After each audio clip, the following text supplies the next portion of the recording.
I am delighted to welcome one of higher ed's most innovative thinkers and leaders, and the president of the #1 most innovative school in the nation, as ranked by US News and World Report for 7 straight years, Arizona State University.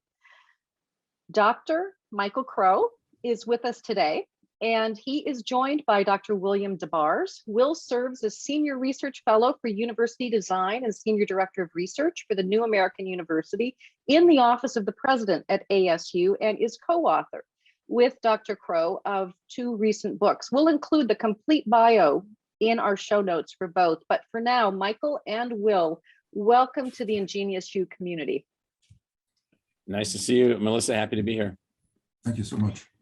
So I want to dive right in and ask you about your latest book, The Fifth Wave, The Evolution of American Higher Ed, which is a sequel to your earlier book, Designing the New American University. A central premise of The Fifth Wave is the notion that America's future depends on embracing the idea that excellence and access in higher education are not incompatible, but synergistic. Can you tell us something about the backstory for this thinking? And for those who've not yet read the book, what is the Fifth Wave model?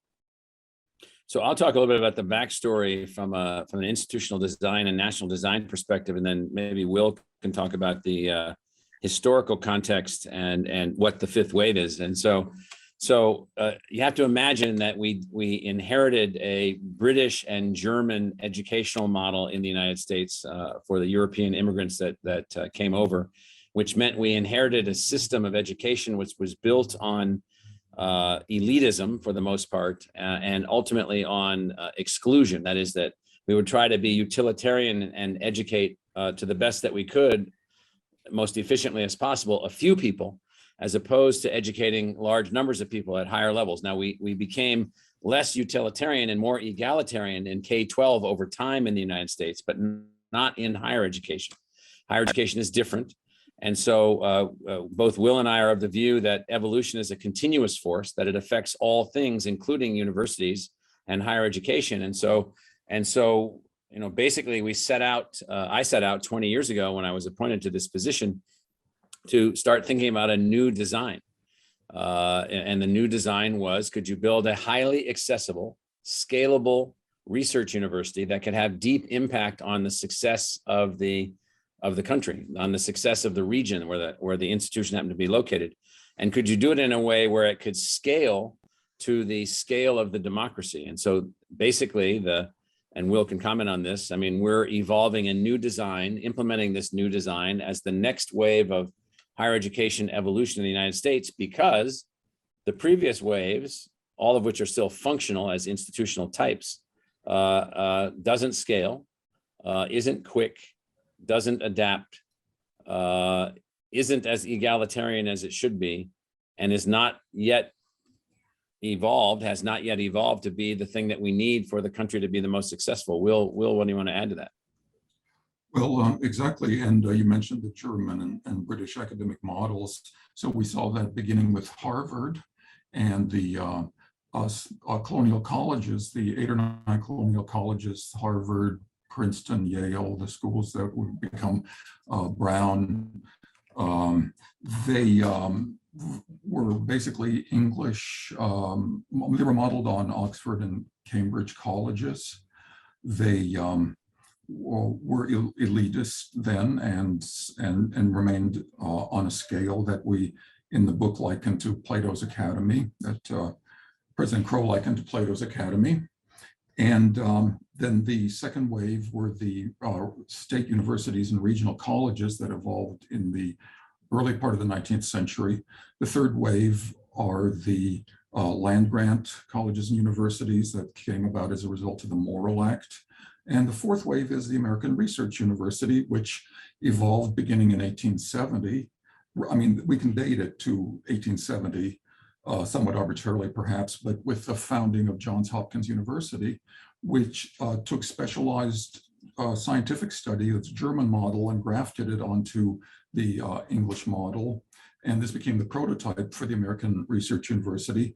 All of the schools, I mean, many of the schools from the first, second, and third wave evolved into major research universities, but some of the schools remain in their respective waves and are thriving, and we have a very complex ecosystem in American higher education. But I think the only thing I would add to that, Will, is the United States is unlike any other place. It's a polyglot of cultures. It's a polycultural country. It's an open country. It's an unbelievable democratic experiment, which is going through its throes, if you will, at the moment. And the fifth wave is really our idea of how one builds major research universities for a country that will be 400, 500 million people without necessarily having to build thousands of additional universities. How do you scale? How do you diversify? How do you innovate? How do you adapt?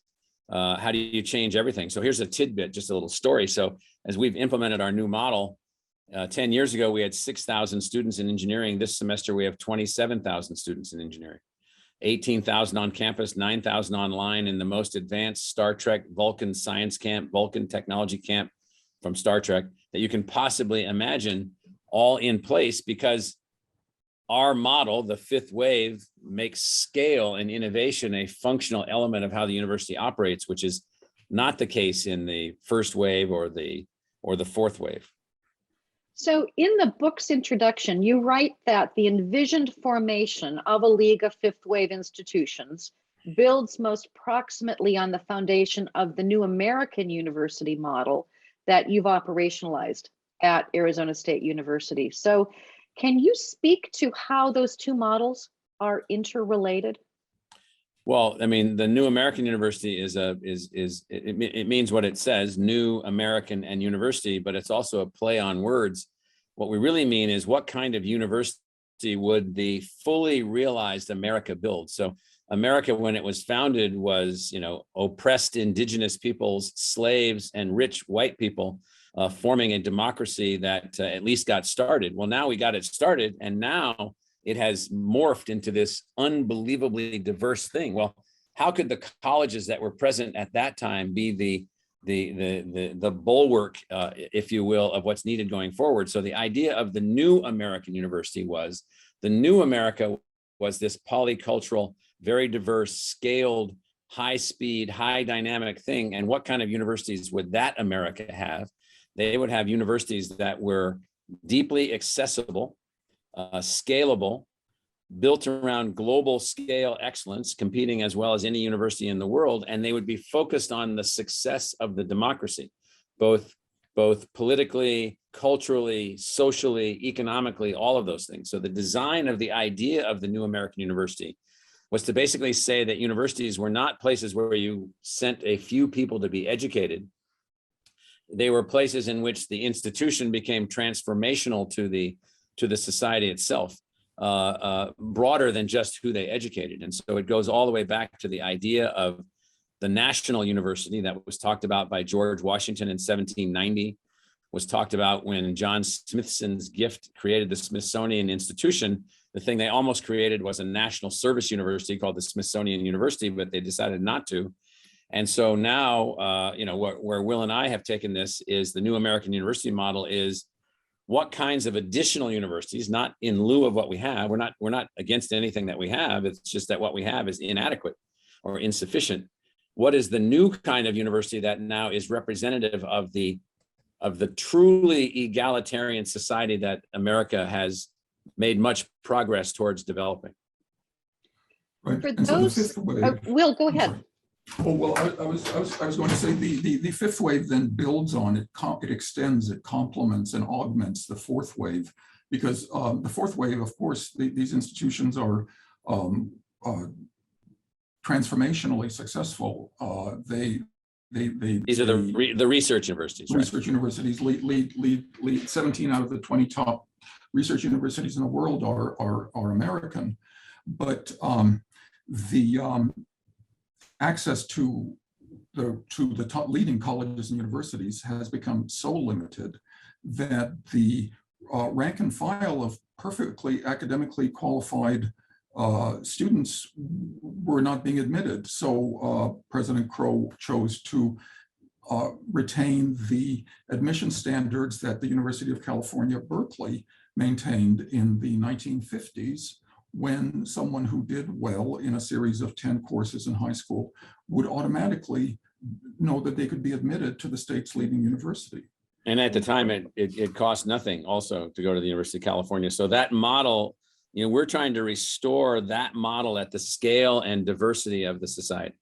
Well, and we liken the model to, President Crow likens the model to combining the accessibility of the Cal State system with the research excellence of the University of California system.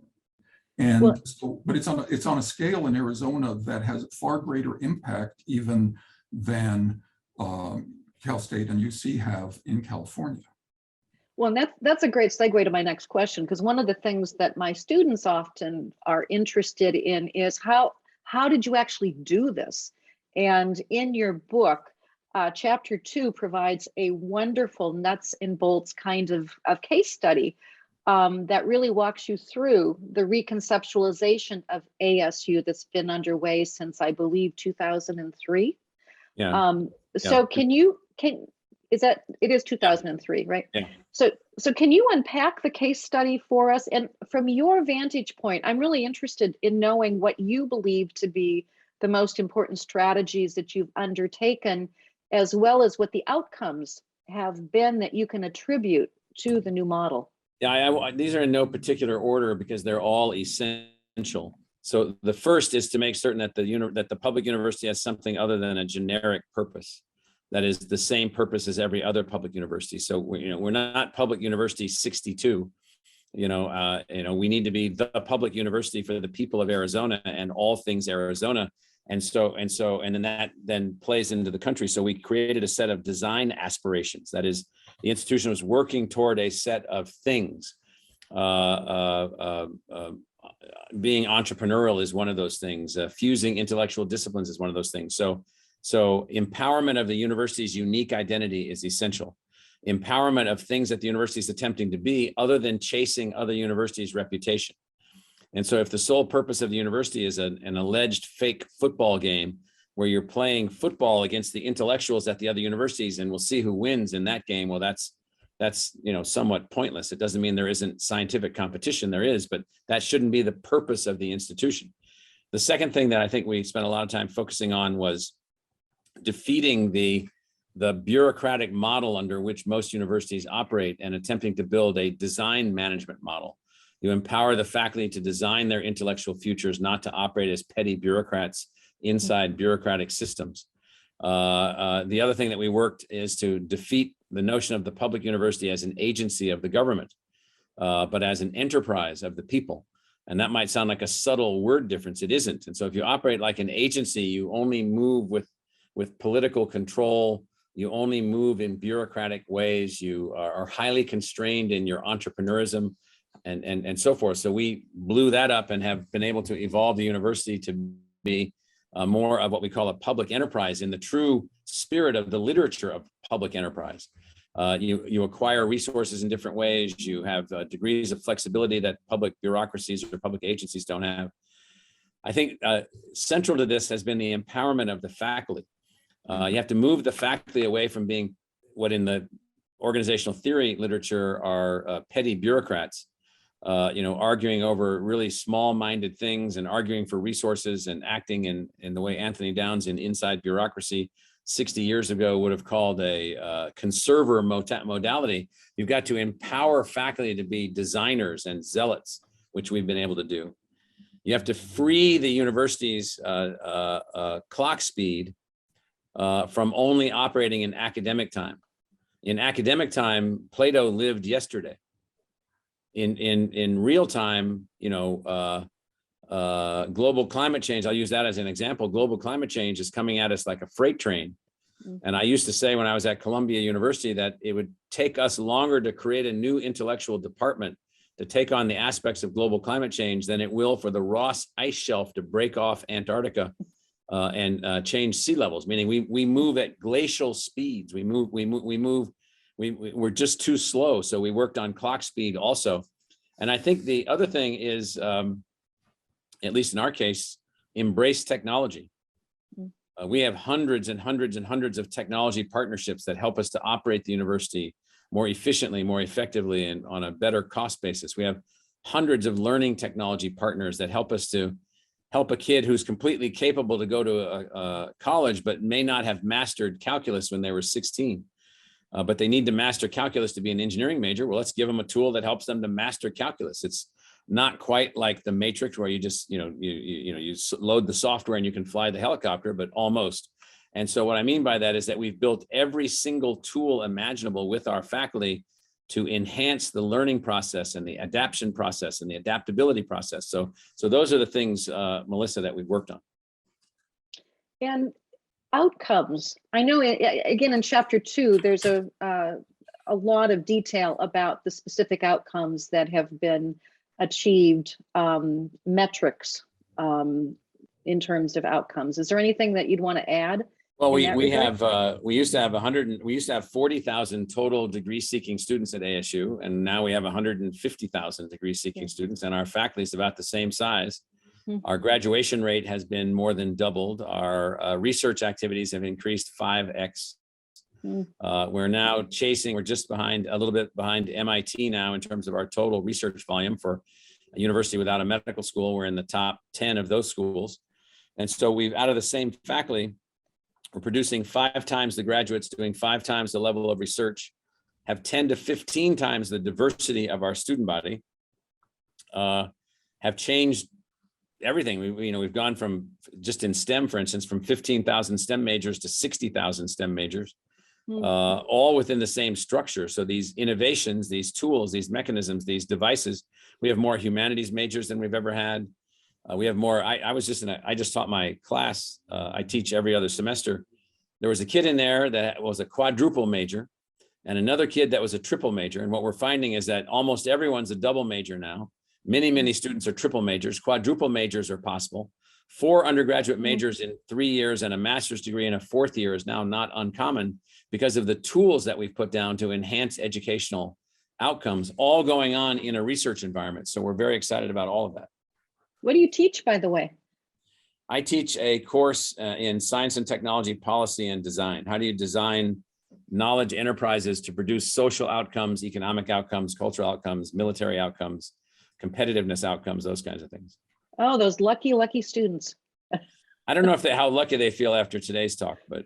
Okay. Well, and relate, I think that leads to, as you said, one of the pillars of your redesign has involved thinking about the disciplines differently and fusing academic disciplines. And that seems to fly in the face of some of the higher ed observers out there who have been calling for a more narrow and specialized approach to designing the curriculum. So can you say a little bit about why you believe transdisciplinary thinking and reorganization is so important? Let's look at our failures in this pandemic that we're in the middle of. We don't know how to communicate science. We don't have sufficient science literacy in our population for people to understand, where we are. People are easily confused or moved off target. People are being told hundreds and hundreds of different kinds of things. The public health officials barely know how to communicate this stuff. I mean, I don't want to call it a disaster, but it's a disaster. And so what I mean by that is that if we had more transdisciplinary thinking, if we weren't narrowing things, the more we narrow, the less we're going to be able to actually embrace or deal with complexity. So we've done away with 85 academic schools, departments, or colleges. We've built dozens and dozens of new transdisciplinary schools. Most of the people laughed about them until we got them going. They said no one would be hired. Everybody's hired. School of Sustainability, School of Earth and Space Exploration, School for Social Transformation, School for Transborder Studies, School for Art, Media, and Engineering, School for Complexity Management, School for the Future of Innovation and Society. Those are all new intellectual agendas that we have at the institution, all drawing in faculty. Will's dissertation partly looked at really complicated subjects about university design. What do you want to say about that? Well, I did. I focused on interdisciplinarity, but which really is an old concept. I mean, it was the way knowledge was, the way science was done before the specialization into disciplines occurred in the 19th century in the German university. But it's been vastly important in I mean, things like the Manhattan Project are multidisciplinary, but we're looking, I mean, President Crow emphasizes transdisciplinarity too. And the distinction we make, if there's any to be made there, is that it means engagement with other academic institutions, with business and industry, with government laboratories. Michael, I wondered if you wanted to say anything about the Global Futures Laboratory. I mean, this is the most yeah. So the biggest project thank you, Will. The biggest project that we have is our construction of the Global Futures Laboratory, which is an attempt to build an academic enterprise, which now has 700 faculty members involved. It has a college inside it, the College of Global Futures. There's 3 schools inside that college: the School of Sustainability, the School for the Future of Innovation Society, and the School of Complexity. What we're trying to do there is to overcome one of our most significant intellectual design failings, which is that we can't understand how to manage our relationship as a species with the planet on which we're dependent. And so, and because we siloed everything, we siloed chemistry, we siloed physics, we siloed biology, we siloed oceanography. We didn't think it through. We had people building things, fossil fuel based energy systems that then, wreck the atmosphere, that then do this and this and this. And so you'd think that we would have figured this all out, but we didn't. And so I'm not saying we have the solution, but we do think that, our job at the university is to figure out how to produce the right kind of knowledge and the right kind of thinking. So the biggest project that we've undertaken is the building of this Global Futures Laboratory. We're opening a fabulous new headquarters for that laboratory this semester. There's labs in there focusing on monitoring the health of coral reefs with special aircraft that have been designed. There's labs in there that are focused on carbon capture. There's labs in there that are focused on indigenous technologies, indigenous science, everything that you can imagine. How do you bring it all together? Not how do you specialize and take it apart? How do you bring it all together? That's really what we're focused on. Boy, that's very exciting and compelling. So we're almost out of time. I have just a couple of questions I want to ask you in closing. You talked about the academic enterprise model, and that being another one of the pillars of the redesign work that you've done. I'd be interested in your take on the role of the leader in the academic enterprise model, and in particular, the role of the leader in creating and sustaining a culture that is fostering perpetual innovation, which strikes me as what you are doing at ASU. Yeah, so if you look back in history at the evolution of American higher education, there are roles for leaders. We live in a moment in higher education where the notion of a leader is anachronistic to the model in the minds of many people. How could there possibly be a leader? Leader doesn't mean the same thing as it does in a corporation. It doesn't mean the same thing it does in the military. But there have been intellectual leaders. Charles Eliot was a president at Harvard for 40 years and came up with the whole notion of expanding the curriculum. The whole notion of rethinking what a student learns. Nicholas Murray Butler was president at Columbia University for 40 plus years, who helped evolve the research university that grew out of Columbia College. The people that designed the University of California, the people that designed Columbia University out of Columbia College. I won't walk you through who all these people are, but we've gotten to the point somehow where everybody thought that higher education was all grown up, that it was all mature, there'd be nothing new, that the status of status was to become Harvard or Berkeley or Michigan, that everyone would just strive to be that, and that there wasn't any need for leaders. You just needed to let the system work. And so leadership in higher education is not financial leadership or business leadership per se. You certainly have to have people that understand those kinds of things, but intellectual and design leadership. And so I am of the view that colleges within universities and universities themselves should have intellectual leadership, design scale intellectual leadership, so that each university and each college within a university and each smaller college that isn't a part of the university are evolving and adapting intellectually, rather than just simply replicating, or rather than just simply following others. And so it's a different kind of leadership. You would expect that the leader of a university or a college would be an intellectual architect, an intellectual designer, hiring people to run things, and then focusing on where we need to be as a society. And so I think there's been leadership in the past, so people need to take a look at that. There's been leadership at times of national crisis and national need, like during World War II and so forth and so on. And there's need for leadership now in the need to evolve new kinds of colleges, new kinds of universities. So the role of the leader, however, is not classic. I think of it as an intellectual leader, which is a different type of role. So what's on your radar right now that you are particularly excited about? Is there a new project, idea, or innovation well, this will sound funny. So we're not obsessed with STEM by any means, but we are obsessed with the fact that everybody's afraid of science, technology, engineering, and math.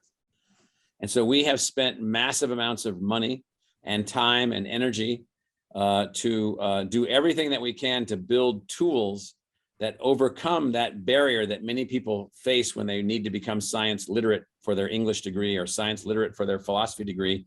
And so the most exciting thing that we have is that we think we found some of the secret codes that using virtual reality technology, using adaptive technology, using advanced computational tutoring capabilities, we think that we can now say that no more barriers to STEM for anyone. And that's probably pedagogically the most exciting thing that we've been able to achieve. And that has been tremendously accelerated since the pandemic began. And so, we're hard at it. Will's sitting in his office. I'm in my office. Our university, we're like fully open, moving forward. Everything's going on. But more important than that, we've got research groups building new ways of teaching and learning here that are unbelievable. And these new ways of teaching and learning, they're going to break down these barriers that keep us from making progress in a lot of dimensions. And so that's I think the most exciting thing that we've got going on right now.